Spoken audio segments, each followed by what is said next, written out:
If you're struggling to save money and reach your money goals, you're not alone. A new book is targeted not only for young people learning to manage their finances for the first time, but also older folks looking to advance their knowledge. Mind Your Money, insightful stories and strategies to help you reach your money goals, is from a podcaster, Yanely Espinal, who is known as Miss Be Helpful to millions of people on social media. And she joins us now. Good morning. Good morning. How's it going, everyone? Doing well. So, you know what? It's interesting. I have two daughters in college, and I don't think they think that this, you think saving money is such a far off thing, but that's the time to start, correct? How do you do that? 100%.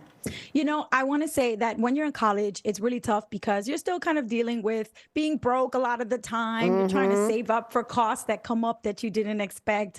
And things are expensive. Textbooks are expensive. Laptops are expensive. And there's a lot of other school related costs that come up. So the key is to actually plan ahead and start thinking constantly a year or two ahead. What are the costs that are coming up my junior or senior year that I can start thinking about freshman and sophomore year?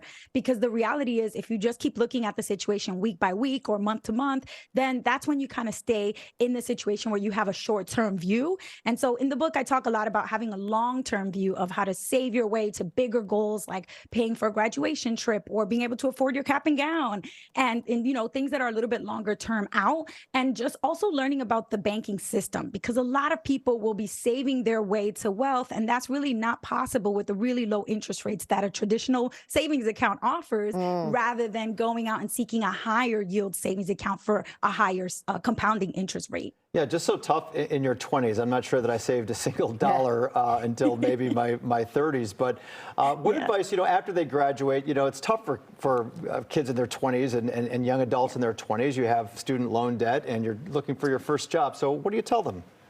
Yes, it's a great point. So, as I mentioned, the first thing is to just know where your money's parked. If you're saving your money in a traditional savings account, you're missing out on a lot of money. And we're talking about, in this interest rate environment right now, we're talking about the average traditional savings account having 0.06% return versus a high yield savings account where you could be getting 4 or 5% return. So we're talking about 500, 600 times more money. And I don't think young people in particular quite understand how big of an impact that can make when you are saving small amounts of money. It can really add up quickly. So I would say knowing where you're saving, parking your savings, and having that emergency savings fund for a couple months of expenses. So if an emergency pops up, it doesn't derail you completely from your savings goals or from your other responsibilities, like paying your student loans or paying off your credit cards, because you had a little bit of money set aside. And so I would set it up on your budget just like if it were another bill, just like if it were student loan payment or your cell phone payment or your streaming services. Put a line on there that's emergency savings fund. And every month, a small percentage of your paycheck can go towards that goal.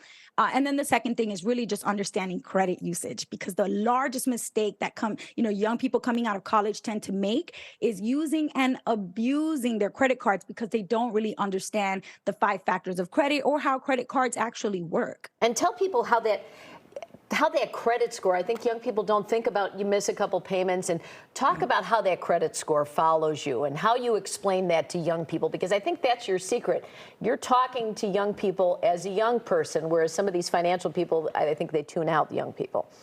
Yeah, I gotta say, it's one of the things that we can improve in the financial education space is to really put ourselves back in a situation where we were 18, 19 years old and think about the mistakes that we made, primarily not because we were doing it on purpose, but because of the lack of education, the lack of knowledge. We weren't taught about a lot of these things in school. And so I try to put myself back in the seat where I was at when I was 17, 18 years old and just trying to navigate life, navigate my academics, navigate my social, friendships and relationships, and also these financial basics. So for me, that meant just having somebody help me understand that a credit card comes with rules. Just like in my book, I call it the credit syllabus. So the concept is that you're taking a class with a professor who tells you the syllabus right up front. They say, 35% of your grade is attendance. So you got to show up to class.